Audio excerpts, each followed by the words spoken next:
Hello. So, whether or not your kids are back in school, or if you have kids going to school, or anything like that, how do you motivate anyone?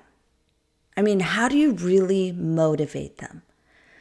And I was listening to a podcast, and it was talking about motivation and what really motivates people. And they were saying, like, in the workplace, this motivates, you have pay, there's incentives, and at home you can do that, motivate people with different things.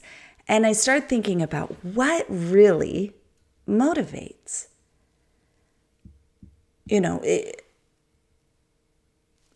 What motivates you to do something? And everybody is different. Everybody is. And you go back to when it was talking about leadership and who's the best leader that we know. And of course, it's Christ. Okay? So what motivated Christ? Was it just being obedient? Was it just being great? But what really motivated him?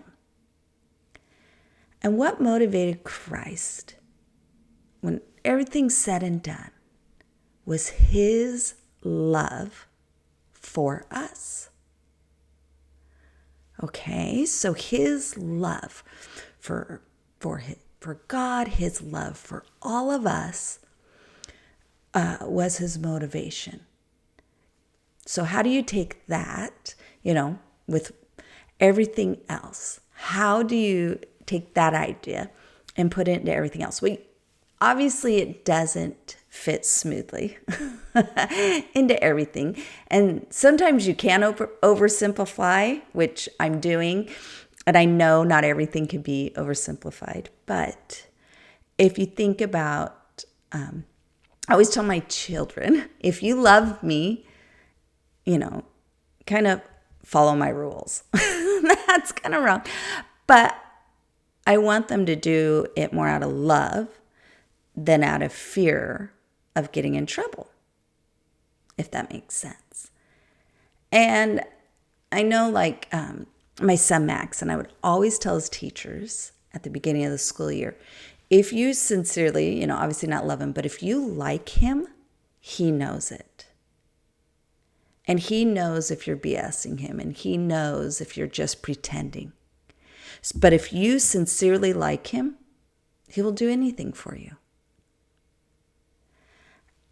And getting to that point is hard, right? Getting to that point of just loving others.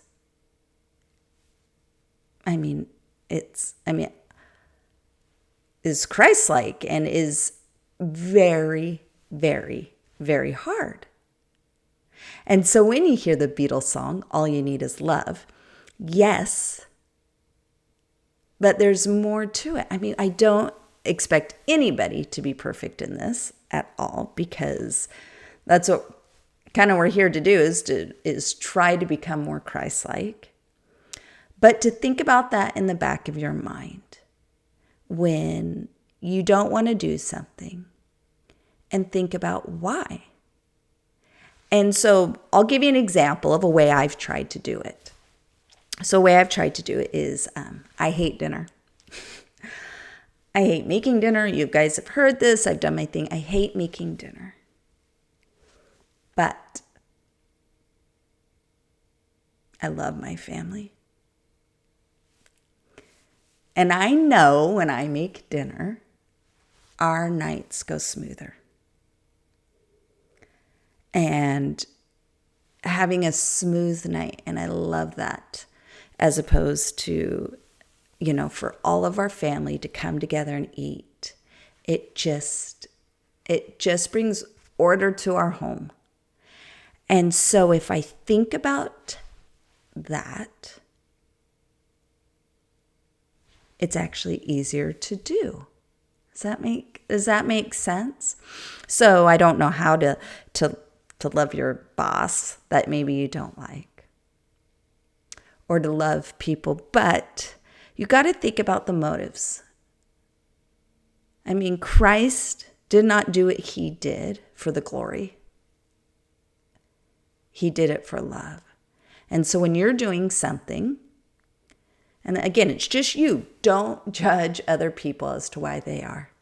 When you're doing something, think, is it for me to have glory or to me to look better or for me, A, B, C, and D? Or am I doing it out of love? Or how do we get to that point where we're doing it for the right reasons? I mean, this is like a lifelong journey, so I'm not saying overnight. But charity is the pure love of Christ. And so again, that makes so much sense. So when you have charity and you do charity, of course it's love. And Christ, the pure love of Christ. And so you're doing it out of love. So it's just something to think about. Again, I don't have any answers, and I know I'm oversimplifying, but it was just kind of an aha moment that I had this week with going back to school and trying to help motivate my children. So, good luck. I hope everybody's doing wonderful in whatever stage of life they're in. Have a wonderful, wonderful week. Thanks.